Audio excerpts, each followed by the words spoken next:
Hello friends, जय Jagannath. O triple S RI अमीनो आपण जान ओ ट्रिपल एस आरआई अमीनो फॉरेस्ट गार्ड अल्प किसी सिलेक्शन बारंबार आसुवा जीके क्वेश्चन आपण किसी जीके क्वेश्चन नहीं आसी जहाँकि ओ ट्रिपल एस आरआई अमीनो बारंबार आसुवा क्वेश्चन टी बहुत बहुत इंपोर्टेंट क्वेश्चन रही जहाँकि बारंबार ये क्वेश्चन ही आसुची। तो आप देखो मुझे किसी अल्प क्वेश्चन नहीं आसी देखो ये ही क्वेश्चन आसने सिलेक्शन क्वेश्चन देखी नियंतु आपण मैंने बहुत सहजरे पास करेंगे। तो आसतु आरंभ करवा। क्वेश्चन नंबर 1, जगन्नाथ मंदिर उच्चता प्राय केते? Option 1 121 foot, 2 320 foot, 337 foot, 4 175 foot. यार सठिक उत्तर हूँ 1 121 फुट। परवर्ती क्वेश्चन, रेंगाली डैम क्यों जिले अवस्थित? 1 number Sambalpur, 2 Baleshwar, 3 Koraput, 4 number Rayagada.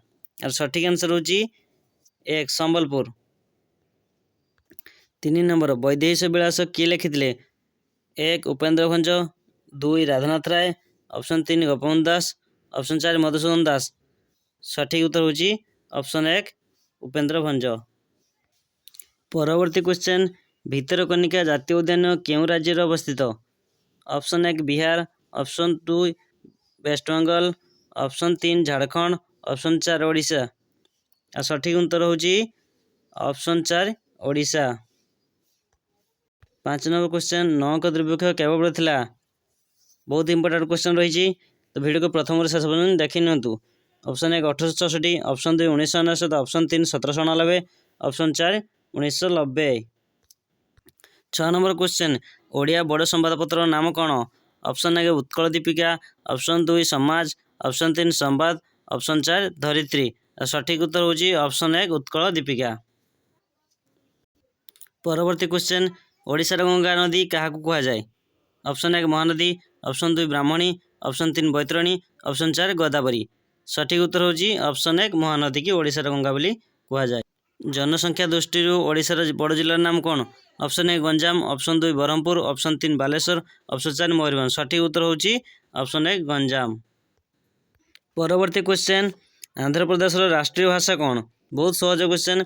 1 number Kuchipudi, 2 Odisha, 3 Kannada, 4 Kathak. सठिक उत्तर हूँ 1 नंबर कुचिपुड़ी। परवर्ती क्वेश्चन, ओडिशार क्षेत्रफल केते वर्ग kilometre? Option 1 1,55,707, option 2 2,55,789, option 3 3,44,456, option 4 1,56,466। यार सठिक उत्तर हूँ ऑप्शन 1 1,55,707। परवर्ती क्वेश्चन, ओडिशार विधानसभा सदस्य संख्या केते? ओडिशार विधानसभा सदस्य संख्या आपण यहाँ कमेंट रे जनइबे। परवर्ती क्वेश्चन, मामू यह क्यों कवि लिखिले? मामू फकीरमोहन सेनापति, रविंद्र प्रसाद, राधानाथ राय, मधुसूदन दास। और सठिक उत्तर हूँ फकीरमोहन सेनापति। जदि आपको वीडियो भल लगे, वीडियो हेल्पफुल होता है, वीडियो को लाइक कमेंट शेयर और सब्सक्राइब करूँ।